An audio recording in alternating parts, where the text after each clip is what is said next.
보상이 문 뒤에 사과 하나뿐인 3D 게임이 있습니다.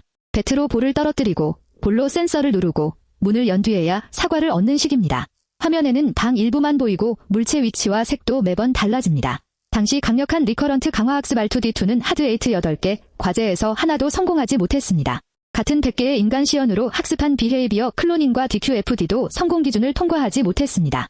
그런데 R2D3는 8 중 6과제를 학습했고 4개에서는 인간 평균과 같거나 더 높은 성능을 보였습니다. 핵심은 인간 행동을 계속 복사한 것이 아닙니다. 대부분은 에이전트 자신의 경험으로 배우되 아주 드물게 시연을 리플레이에 섞어 랜덤 탐험이 과제와 관련 있는 행동을 먼저 만나게 했습니다. 이 영상에서는 두 리플레이 버퍼와 256분의 1 데모 레이시오가 어떻게 작동하는지, 실제 푸시 블록스와 베이스볼에서 행동이 무엇부터 달라졌는지, 그리고 왜 2개 과제는 끝내 실패했는지까지 살펴보겠습니다.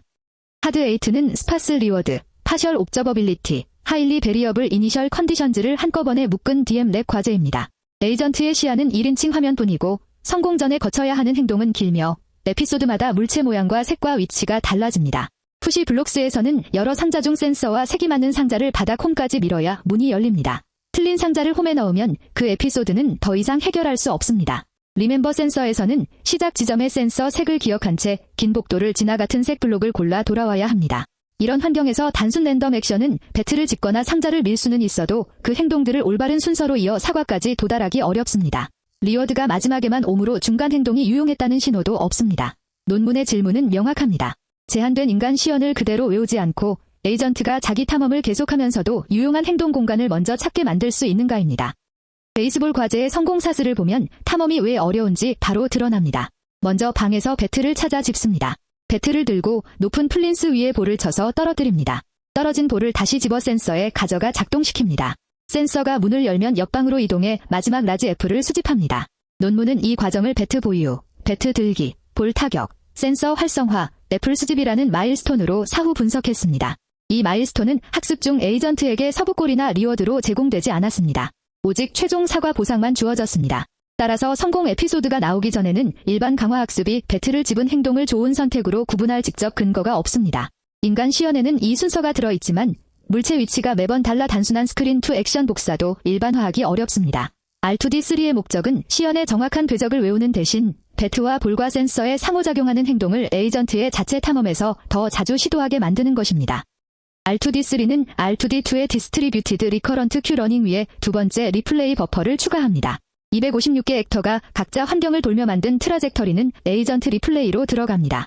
별도로 수집한 인간 엑스퍼트 트라젝터리 100개는 데모 리플레이에 들어갑니다. 두 버퍼는 모두 TD 에러 기반 프라이어리티를 사용하지만 분리되어 있으므로 에이전트 경험이 수십억 스텝 쌓여도 데모가 단순히 묻히지 않습니다.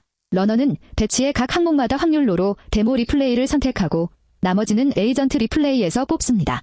선택된 시퀀스로 5스텝 더블 큐 러닝과 듀얼링 아키텍처를 학습한 뒤 프라이어리티를 다시 두 버퍼에 갱신합니다. 중요한 차이는 비헤이비어 클로닝처럼 인간 액션을 정답 클래스로만 마치지 않는다는 점입니다. 데모도 리워드와 트랜지션을 가진 오프 폴리시 경험으로 다루고 에이전트가 스스로 만든 성공과 실패 경험과 같은 큐 러닝 오브젝티브 안에서 비교합니다. 그래서 시연은 행동을 고정하는 규칙이 아니라 가치 있는 상태와 행동을 리플레이에서 계속 볼 수 있게 하는 드문 학습 재료가 됩니다. 데모 레이시오로는 트레이닝 배치에서 인간 시연이 차지하는 비율입니다. 로가 0이면 R2D2와 같고 1이면 데모 버퍼만 사용하는 배치 RL이 됩니다. 논문은 256분의 1, 128분의 1, 64분의 1, 32분의 1을 6개 과제와 5개 시드에 걸쳐 비교해 총 120개 에이전트를 학습했습니다. 전체적으로 작은 데모 레이시오가 큰 비율보다 성공률이 높았습니다. 베이스볼, 내비게이트 큐브즈, 푸시 블록스, 월 센서 스택에서는 256분의 1이 가장 좋은 설정이었습니다. 배치 사이즈가 32인데도 256분의 1을 구현할 수 있었던 이유는 배치마다 고정 개수를 넣지 않고 각 샘플의 출처를 확률적으로 고르기 때문입니다. 256분의 1은 평균적으로 약 8배치의 데모 시퀀스 하나가 섞이는 수준입니다. 시연을 많이 보여주면 더 좋을 것 같지만 환경의 초기 조건이 다양할 때 데모 분포에 과도하게 맞춰 에이전트 자신의 새로운 성공 궤적을 충분히 배우지 못할 수 있습니다.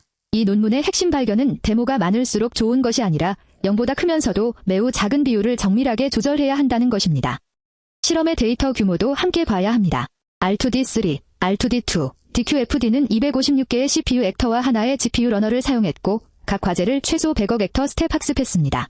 액터마다 서로 다른 엡실론, 그리디 탐험 강도를 부여해 매우 랜덤한 행동부터 현재 폴리시에 가까운 행동까지 병렬로 수집합니다. 액터는 주기적으로 러너의 최신 네트워크를 받아오고 트라젝터리와 초기 프라이어리티를 에이전트 리플레이로 보냅니다. 이밸류에이터는 학습 네트워크를 따로 시행해 리턴과 스텝을 기록합니다. 인간 시연은 과제마다 3명의 엑스퍼트가 100개씩 제공했고 에이전트와 같은 46개 디스크리트 액션 공간으로 수집했습니다. 따라서 이 결과를 적은 전체 데이터로 학습했다고 오해하면 안 됩니다.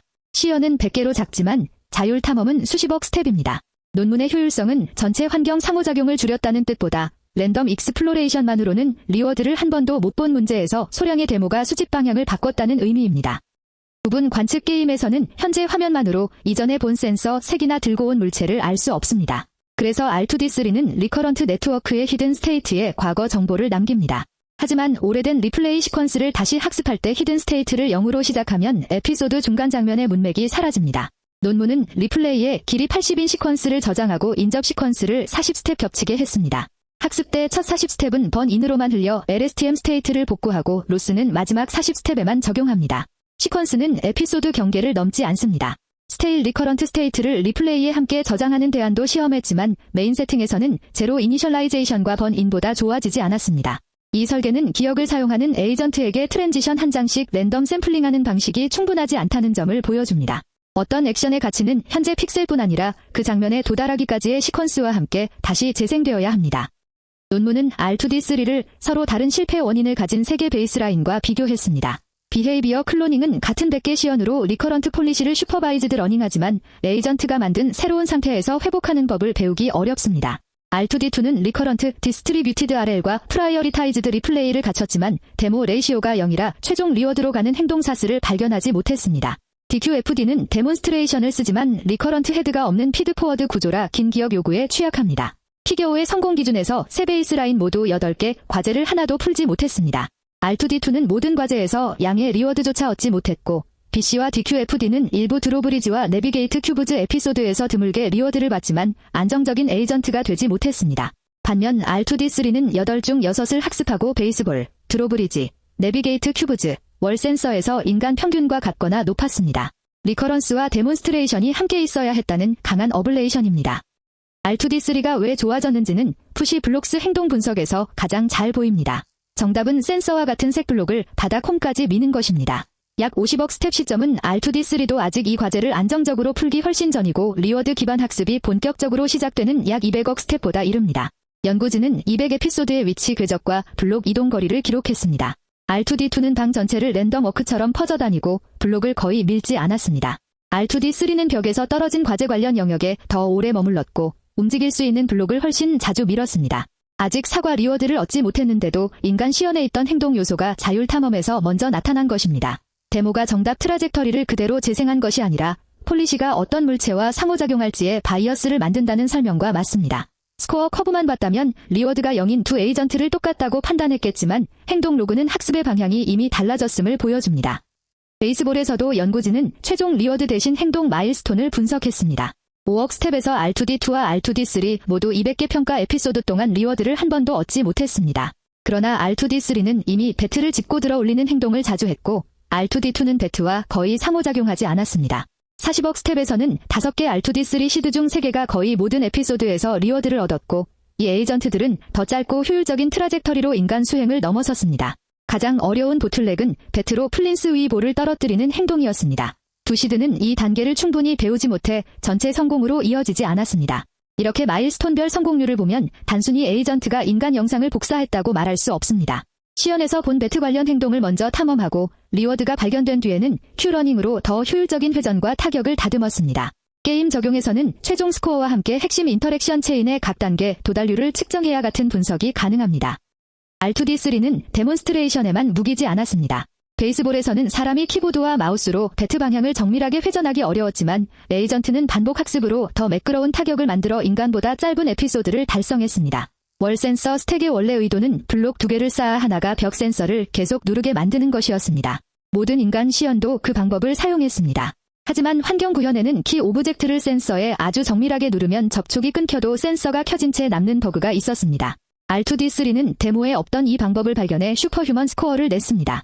이는 시연이 폴리시를 복사하는 실링이 아니라 탐험을 유도하는 시작점이라는 증거입니다. 동시에 벤치마크 버그를 익스플로이트한 스코어를 진짜 일반화로 읽으면 안 된다는 경고이기도 합니다.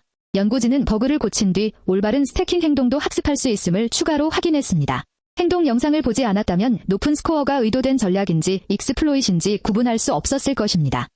R2D3도 리멤버 센서와 스로 어크로스는 메인 익스페리먼트에서 풀지 못했습니다. 리멤버 센서는 8개 중 에피소드가 가장 길고 시작 지점의 색을 긴 복도 끝까지 기억해야 합니다.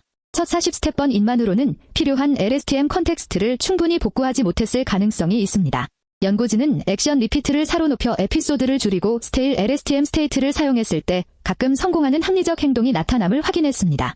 스로 어크로스에서는 원래 100개 데몬스트레이션 자체의 성공률이 54%에 불과했습니다. 키 2개 중 하나를 유자형 공간 건너편으로 던지고 다른 하나를 들고 돌아가야 하는 어려운 조작입니다. 30개 데모를 더 모아 총 130개로 학습하자 모든 시드가 해결했습니다. 이 두 실패는 데모 개수만 세는 것으로 부족하다는 점을 보여줍니다. 과제가 요구하는 메모리 호라이즌, 시연의 성공률, 행동 커버리지가 리플레이 설계와 맞아야 합니다. 작은 데모 레이시오가 효과적이어도 들어오는 시연이 중요한 트랜지션을 포함하지 않으면 방향 표지가 될 수 없습니다. 새 게임에 R2D3를 적용한다면 먼저 성공에 필요한 인터랙션 체인을 정의합니다. 예를 들어 수박 게임이라면 다음 과일 확인, 낙하 위치 선택, 같은 과일 충돌, 벽 근처 압축, 위험 높이 회피를 마일스톤으로 둘 수 있습니다. R2D2 베이스라인과 R2D3를 같은 액터 스텝, 시드, 네트워크 크기로 학습하고 데모 레이시오는 0, 256분의 1, 128분의 1, 64분의 1을 비교합니다. 최종 스코어 외에 리워드가 아직 0인 초기 구간의 행동 로그를 봅니다. 어떤 위치를 방문했는지, 관련 물체를 얼마나 자주 조작했는지, 틀린 액션으로 에피소드를 불가능하게 만든 비율, 마일스톤 도달률, 트라젝터리 길이를 기록합니다. 리커런트 과제라면 80스텝 시퀀스와 40스텝번 인을 그대로 믿지 말고 기억해야 할 실제 시간 범위에 맞춰 어블레이션합니다. 데모도 개수뿐 아니라 성공률과 상태 커버리지를 표로 남깁니다. 이 지표들이 스코어 상승보다 먼저 바뀌면 시연이 탐험을 가이드했다는 논문과 같은 메커니즘을 주장할 근거가 생깁니다. 마지막으로 결과의 범위를 정리하겠습니다. R2D3는 과제마다 100개의 인간 시연만 사용했지만 256헥터와 최소 100억 스텝을 사용했습니다. 데모 이피션트이지 인바이런먼트 이피션트나 컴퓨트 이피션트라고 단정할 수 없습니다. 실험은 연구진이 설계한 DM랩 하드 8 8개 과제에 집중하며 데모 레이시오 최저값은 시연수와 태스크 베리어빌리티에 따라 달라질 수 있습니다. 5개 시드에서도 성공과 실패가 갈렸고 기억이 긴 과제와 낮은 품질 데모에서는 메인 세팅이 실패했습니다. 그럼에도 논문이 보여준 핵심은 분명합니다.